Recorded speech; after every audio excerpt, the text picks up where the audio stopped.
our eyes, right? Like how we experience that thing. How do we break that so that we're not looking just from our eyes, which, honestly, speaking for myself, you tend to give yourself a break, right? Like to look at things in your own favor. How can you look at something so that you're putting it real? What really happened, not your tint on it. How does one become just?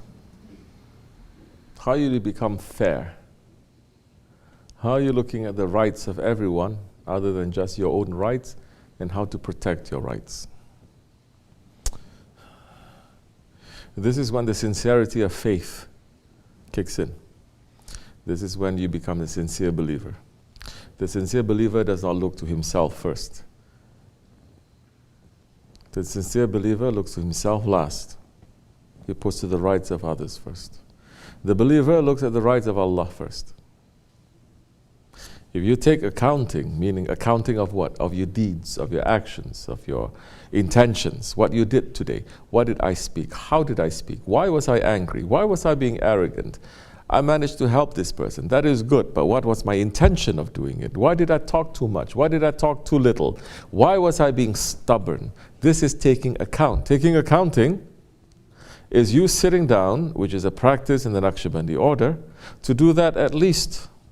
Shaykh Effendi used to say 1 hour a day, but these days the awliya Allah saying 5 minutes a day, it is enough. You don't even do 5 minutes a day, I know. It's not a very easy thing to do too in these days, because people become very busy with everything. Heart is circling around everything.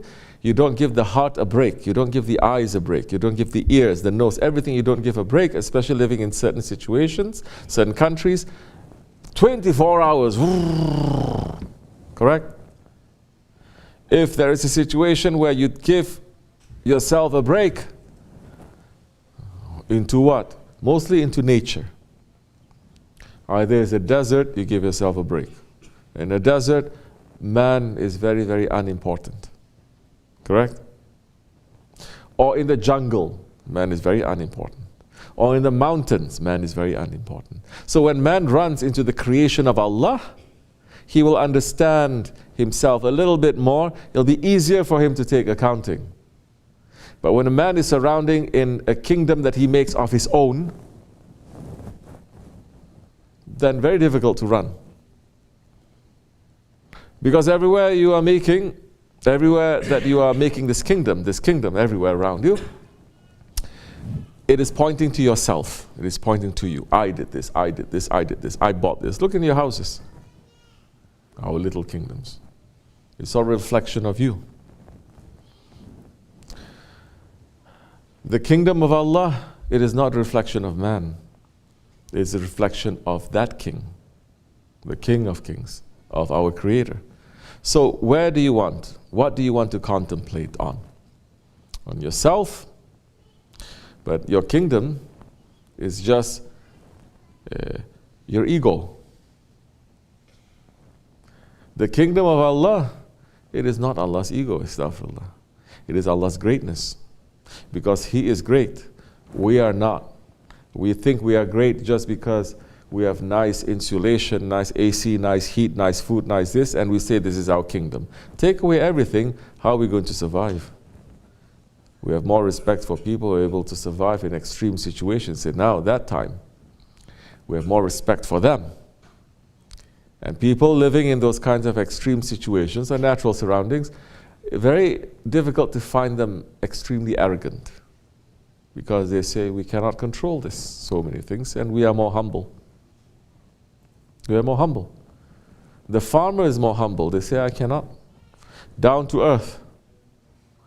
But when you move to the city, you build everything, you become very arrogant. You think you live for 1,000 years. And Allah subhanahu wa ta'ala said in the Quran al-Karim, have you forgotten how many thousands of cities we have destroyed?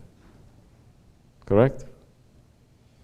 But the kingdom of Allah, this nature, continues.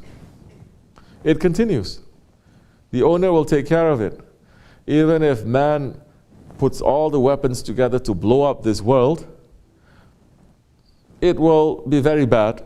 But after some time, everything is going to go back again. After some time, everything is going to grow. After some time, the nature is going to overtake, and it will seem as if man never existed in this world again.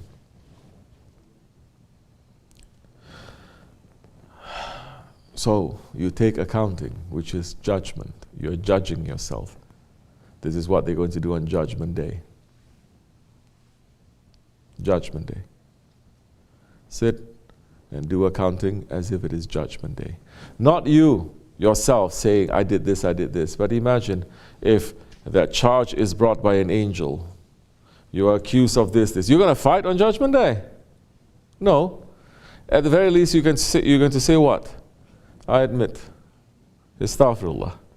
At least start with that kind of accounting. I did this is wrong. I know I did this, and this is wrong. I'm not. Astaghfirullah. Start with that. Before you can even go down inside and try to, okay, I did this. I say astaghfirullah, but really, why did I do this? Oh, I did this because this one pushed me. But why did I behave like this? I behave like this because for so long when people push me, I behave like this. But is that a real reason why I have to push like that? Because people are pushing me like this.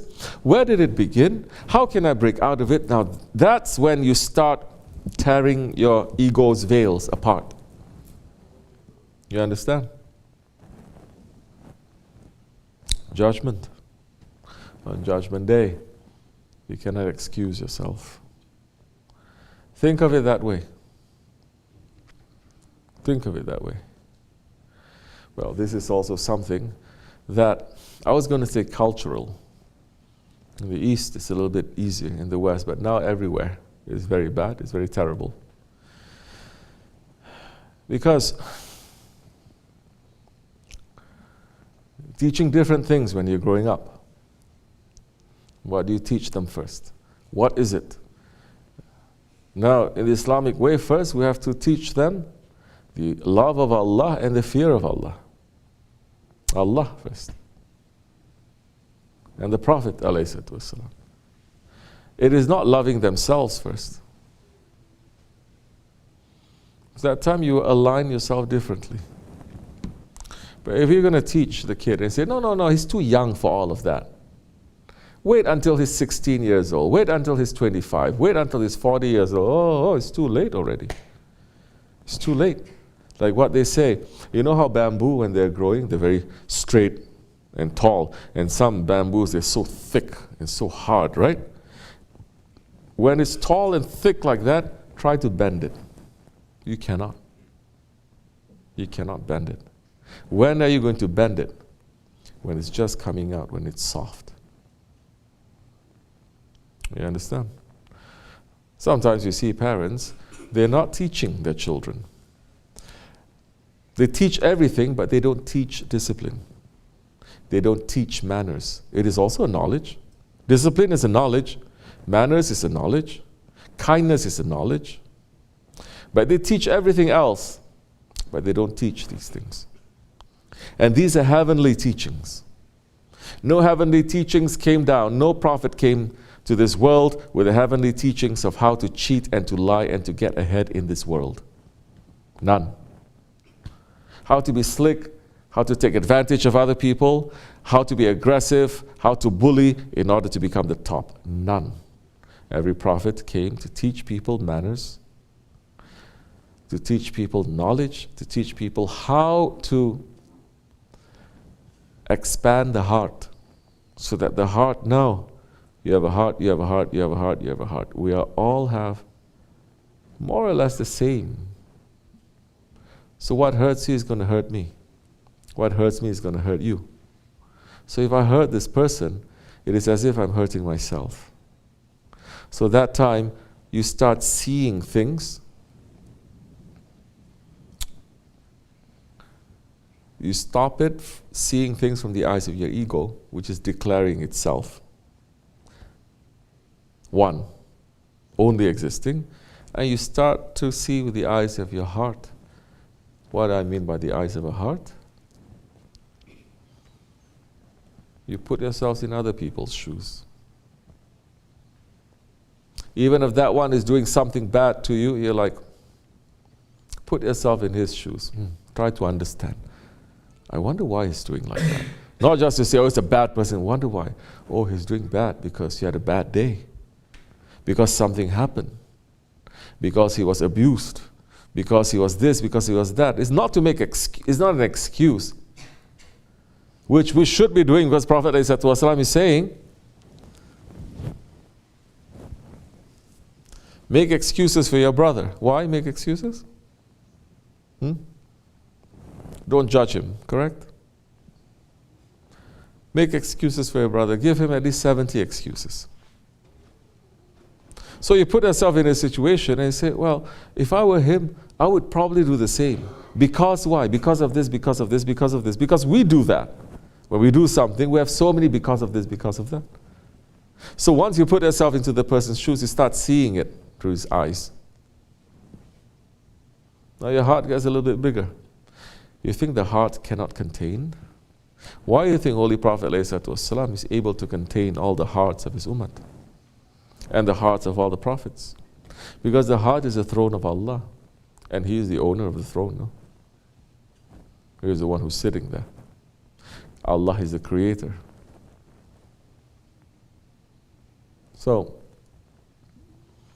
give the rights to your Lord. Give your rights. Look at it through his eyes. For that, you have to be in a situation where it's easy. You understand? You cannot be in a situation where you're surrounded by ego and desire and excuses for yourself. And you try to think like that. You cannot. You have to pull yourself out. Once you know how to do it properly, then that time, anywhere you go, you may have that with you.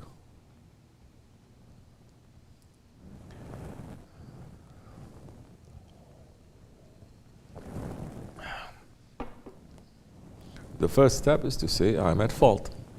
That is only the first step.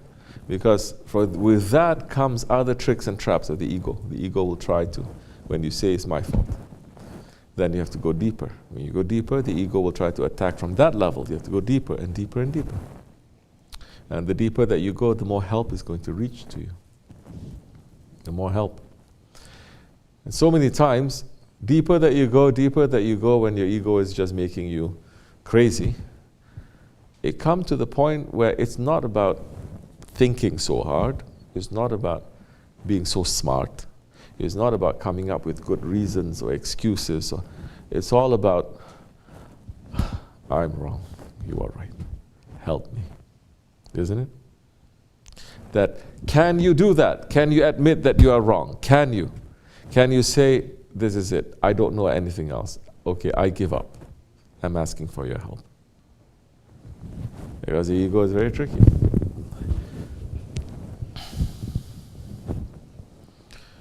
So, sometimes a person, all they need is a hug. Just getting like that. To break the backbone. Am I speaking something nonsense? Why is that? Because so many times, what? When people fight, Shafi'i tell them to stand up and give each other a hug. And he says, today we broke the backbone of shaitan. Correct? Good. So I don't speak nonsense all the time. Sometimes it's all that it is necessary. Some people, they get so upset with us, like this, like this. Come on, give me a hug.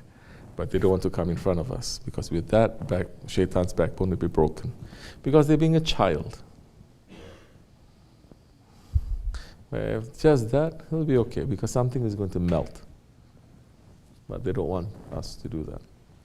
They don't dare to come in front of us. Ya Allah, may Allah forgive me and bless you, inshallah. May Allah raise the station of our Shaykh. May goodness reach to us through his barakat, inshallah. May we be useful in his way. May his protection be on us and guiding us, inshallah Rahman, to please Allah and His Prophet ﷺ, and to bring haqq back into this world, into our lives, to make us to live for it and to die for it. Al-Fatiha. Amen.